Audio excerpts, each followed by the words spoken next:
In gardening, more than any other endeavor, we reap what we sow. Quite literally.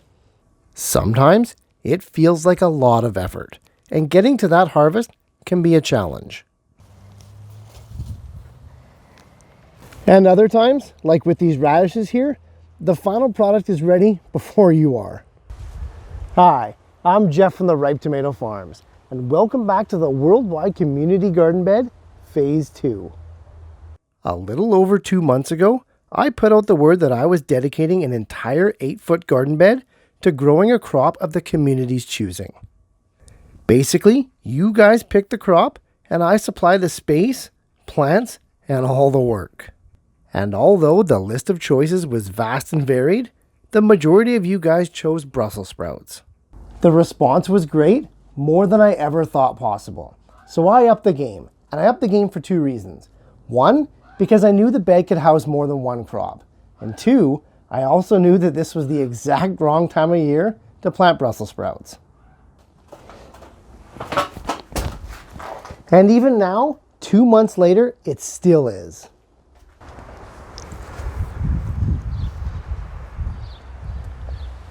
Fear not though, we'll still be planting our Brussels sprouts today, just not out in the garden. They won't be ready to come out here for another 2 months. So we'll get these guys started inside the greenhouse in some seedling trays. Meanwhile though, we do have some work to do on the garden bed. Our first crop of radishes is more than done. And although I've been picking about 15 to 20 a week for a while now, it's time for the whole crop to come out. So let's pull it up and see how we did.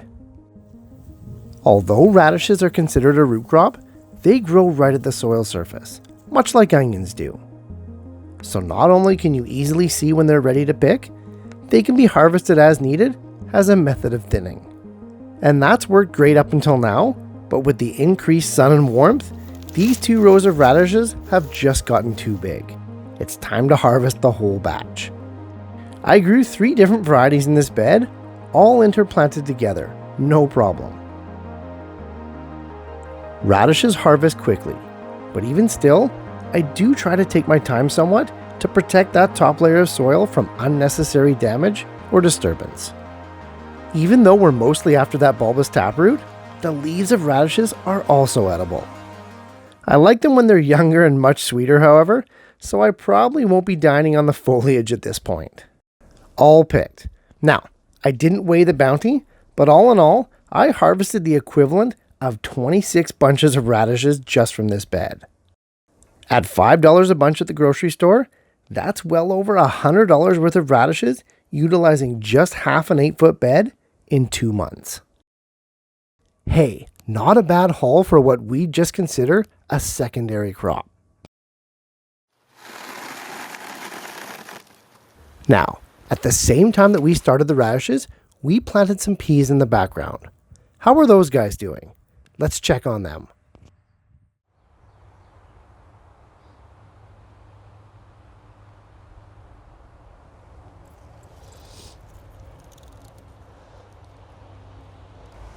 Well, I'd say they're doing pretty good. But as a climber, they're going to need some support.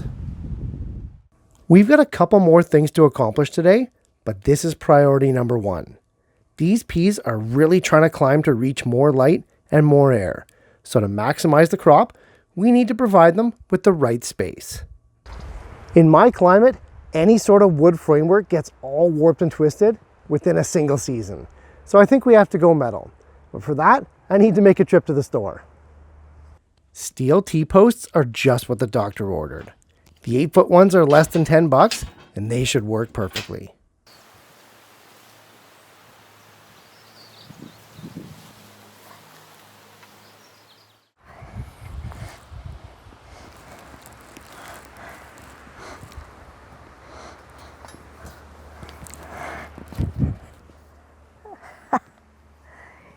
Eight foot is a good length, but it looks like I'm going to need a ladder to pound these guys in.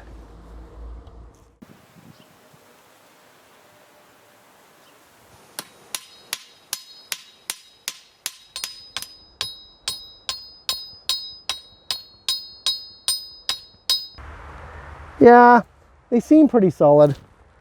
I just don't know about long term. I'm going to go ahead and secure them just a little bit more.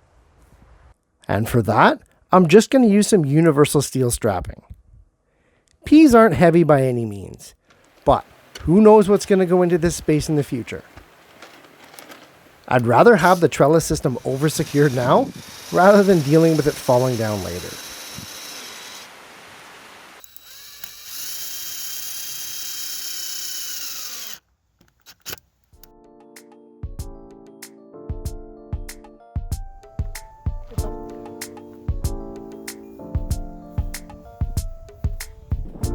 With the posts in place, it's time to wire up the trellis. And for that, I'm using galvanized 16-inch steel wire. It's indestructible, and it only runs about $9 for 50 feet. Steel wire is very tough, and this stuff isn't going to rust, nor is it going to stretch. I'm not going to use anything fancy to attach it, nor am I going to use any tighteners. It's only an 8-foot run, so using the T-post natural hooks is going to be completely fine. Once I make a nice webbing of 8-inch squares, I can now attach the pea plants. Like we said before, it's best to do this when the plants are smaller, about 6 inches tall, not when they're 4 feet like this. So I'm going to have to take my time. I'm going to have to be very careful working with those brittle stems. The beauty of peas is that you only tie them once and that's it. They grow and climb the rest of the way all on their own. Easy peasy. All right, we finally got the peas all set up, and they're in a much better situation than they were in before. I had no idea how big they had gotten because they were totally overshadowed by those radishes in the front. When you're growing peas, you never want to let them get past about 6 inches or so. They're much too brittle to be trying to stake when they're this big. Not ideal, but they're happy now, and I think they're going to boom ahead. Next up for us though, we're heading back inside the greenhouse, and let's get those Brussels sprouts planted. Like we said, it's much too early to plant Brussels sprouts out in the garden. So we're going to start them early in the greenhouse, using a dedicated seeding soil mix, as well as a simple seeding tray. If we can time it right, the little Brussels sprout buds will be forming and maturing right when the temperatures start to cool. The best Brussels sprouts are the ones that you can harvest after a couple of freezes. Those are the tastiest ones. Now, some people do like to direct seed their Brussels sprouts, but I don't. I don't do it with any brassicas, not even kale. They're best planted from starter plants. Not only can you pick the best of the best to plant out in your garden, but that space becomes usable for another 2 months. We could get another crop in there. More on that later. Okay, with our tray all filled up, I'm going to pre-soak it before I put my seeds in. Luckily, we've had a lot of rain, so I've got some rainwater right here I can use. For the 10-20 trays, I use about 2 liters, and I let it soak for around 2 hours. Pre-soaking the soil like this will give the Brussels sprout seeds the best environment to germinate in. And not only that, I'm not going to need to water until well after germination. 1 seed per cell, right in the center, less than a ½ inch deep.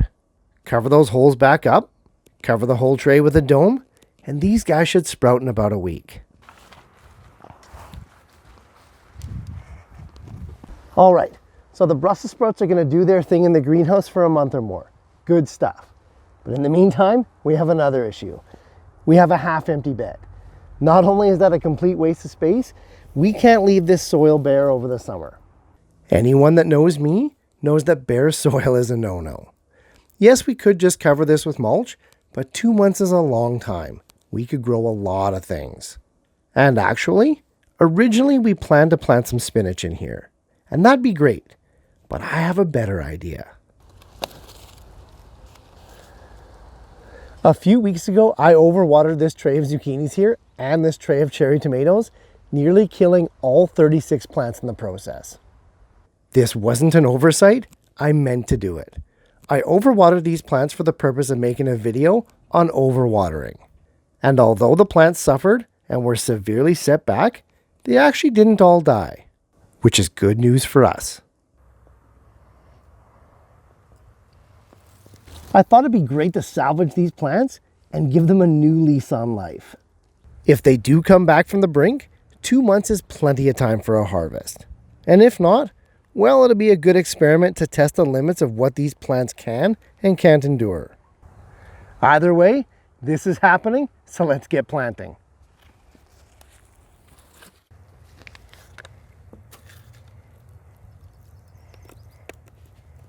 Lots of dead roots on these guys, but lots of life too. It'll be really interesting to see if these plants can actually bounce back.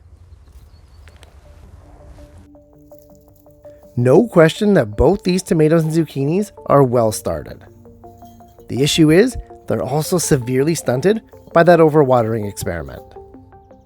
I think with some time, good soil, aeration, and a little TLC though, we'll be able to tease out a decent crop from these guys. I dig a hole for each plant, but I'm going to backfill them with some Primo potting mix. I really want these plants to bounce back, and I'm going to give them every advantage that I can to do so. I'm giving about a foot of space for each of these plants, which admittedly is a little on the small side. 18 to 24 inches is more ideal, but the zucchinis can be trimmed if you're on top of them. And this variety of cherry tomato is a determinate, and it's very compact. Either way, I'm going to be keeping an eye on this bed more than I normally would, so I can monitor any overcrowding issues as we go along.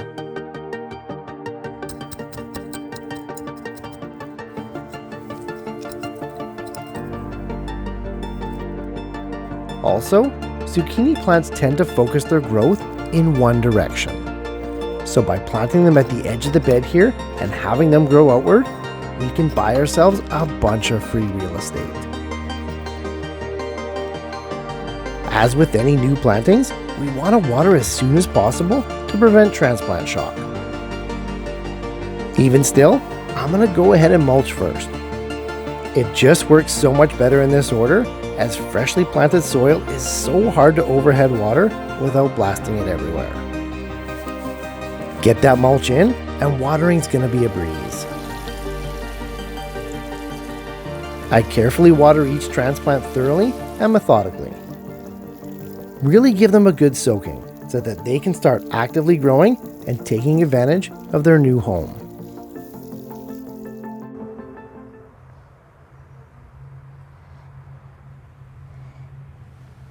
And with that, phase 2 is officially underway. We got our first harvest in all those beautiful radishes, set up the trellis system for the peas, and we planted a new crop of zucchinis and cherry tomatoes. The bed's looking a little rough right now, but that happens with new transplants. Oftentimes, it takes a good 2 weeks or so for the plants to fully settle in. Having said that, the roots were in pretty rough shape with these guys. So honestly, it could go either way. In the meantime, let's just send them positive thoughts. And to you guys at home, thanks for watching and thanks for following this project. And hey, feel free to use the comment section down below to let everyone know how your garden is doing, good or bad. With all that's going on in the world right now, including our climate, what crops are working for you this year? And what crops are giving you the most trouble? No doubt about it, we're a pretty big community now, and it'd be really interesting to see how everyone's year is going so far. Okay, growers, that's it for this one. As always, happy growing, stay safe, and I'll see you soon. Hey, thanks so much for watching, guys. I appreciate the support more than you know. And if you're getting value from these videos, please like and share them to spread the word and help your fellow gardener to grow better.